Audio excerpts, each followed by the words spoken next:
Hi guys, आज हमारा topic है स्कूल्स ऑफ हिंदू लॉ।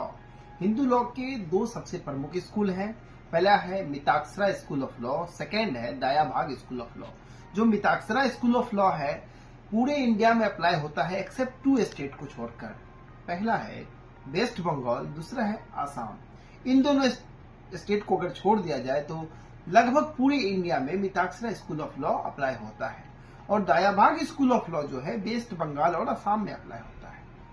आइए जानते हैं इन दोनों स्कूल ऑफ लॉ के क्या कॉन्सेप्ट है। Mitaksara is one of the most important school of Hindu law. It is a running commentary of the Smriti written by Yazan Walkha.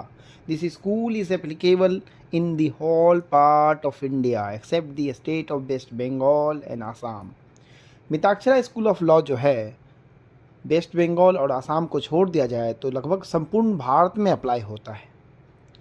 जहाँ पर भी दयाभाग स्कूल ऑफ लॉ के कॉन्सेप्ट साइलेंट हैं, चुप हैं, वहाँ पर मिताक्षरा स्कूल ऑफ लॉ के कॉन्सेप्ट ही वेस्ट बंगाल और आसाम में भी निर्विवादक तौर पे लागू होता है। Silent features of Mitakshara school. आइए जानते हैं मिताक्षरा स्कूल के क्या क्या साइलेंट फीचर्स हैं। सन को मिताक्षरा स्कूल के अंदर बाय बर्थ प्रॉपर्टी में राइट हो जाता है, but after commencement of Hindu succession act 2005 doctor को भी बाय बर्थ शेयर प्राप्त होते हैं, कोपासनरी में राइट हो जाता है। जबकि 2005 से पहले डॉक्टर को कोपासनरी में शेयर नहीं मिलता था, कोई राइट नहीं होता था। पर इस एक्ट के आने के बाद अब डॉक्टर को भी प्रॉपर्टी में राइट है। Member of Kopasnari cannot dispose of their share if the Kopasnari is not divided. जब तक के शेयर डिवाइड नहीं हुए हैं मेंबर्स के बीच में, तब तक कोई भी मेंबर अपने शेयर को डिस्पोज नहीं कर सकता है मिताक्षरा स्कूल ऑफ लॉ के अंदर। Son can claim partition any time. जो सन होगा, लड़का होगा, किसी भी समय अपनी राइट को क्लेम कर सकता है मिताक्षरा स्कूल के अंदर। Father has restricted power. जो पिता हैं इनको इसमें सीमित अधिकार हैं। सेकेंड इम्पोर्टेंट स्कूल है दयाभाग स्कूल। आसाम और वेस्ट बंगाल के अंदर दयाभाग स्कूल ऑफ लॉ के कॉन्सेप्ट फॉलो किए जाते हैं। जहाँ पर भी दयाभाग स्कूल ऑफ लॉ के कॉन्सेप्ट साइलेंट हैं वहाँ पर बिना किसी विवाद के मिताक्षरा स्कूल ऑफ लॉ के कॉन्सेप्ट ही फॉलो किए जाते हैं। Silent features of Dayabhaga school. आइए जानते हैं साइलेंट फीचर्स क्या क्या हैं दयाभाग स्कूल के।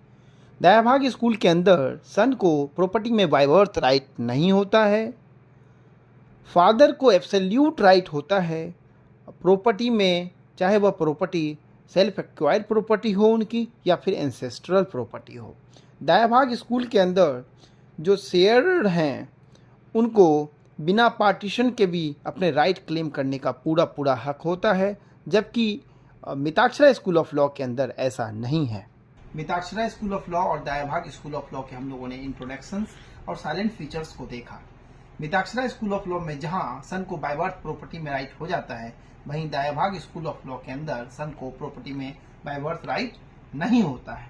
और मेंबर ऑफ कोपासनरी जो हैं उनको मिताक्षरा स्कूल ऑफ लॉ के अंदर जो है शेयर बिना पार्टीशन के डिस्पोज ऑफ करने नहीं मिल सकता है। वहीं दयाभाग स्कूल ऑफ लॉ के अंदर पार्टीशन मैटर नहीं करता है। जो शेयरर हैं अपने प्रॉपर्टी को dispose of Dayabhaga school of law के अंदर कर सकते हैं। और जो फादर को प्रॉपर्टी में जो राइट है और फादर की जो कैपेसिटी है प्रॉपर्टी को लेकर, ये मिताक्षरा स्कूल ऑफ लॉ के अंदर बहुत ही रिस्ट्रिक्टेड है। वहीं दयाभाग स्कूल ऑफ लॉ के अंदर फादर को एब्सोल्यूट राइट है, चाहे वो प्रॉपर्टी उनकी सेल्फ एक्वायर्ड प्रॉपर्टी हो या फिर उनकी एंसेस्ट्रल प्रॉपर्टी हो, फादर को फुल राइट है दयाभाग स्कूल ऑफ लॉ के अंदर। हम लोगों ने मिताक्षरा स्कूल ऑफ लॉ और दयाभाग स्कूल ऑफ लॉ के इसेंशियल इंट्रोडक्शंस, साइलेंट फीचर्स और इसके डिफरेंसेस को देखा। हम लोग इससे पहले जो है एप्लीकेशन ऑफ हिंदू लॉ के अंदर who is Hindu, source of Hindu law, custom, इन सारी चीजों को देखा है और हम लोग अभी स्कूल ऑफ हिंदू लॉ को भी कवर कर लिए। इन सारे टॉपिक में कहीं भी कोई डाउट क्रिएट हो रहा हो, आप लोग बेझिझक कमेंट बॉक्स में हमसे सवाल कर सकते हैं। हम प्रयास करेंगे कि उन सवाल को लेकर भी हम एक वीडियो जरूर बनाएं। आगे हम लोग हिंदू लॉ के अन्य टॉपिक पर वीडियो लाएंगे। आप इसी तरह से देखते रहिए और अन्य स्टूडेंट तक इस वीडियो को जरूर पहुंचाइए। धन्यवाद।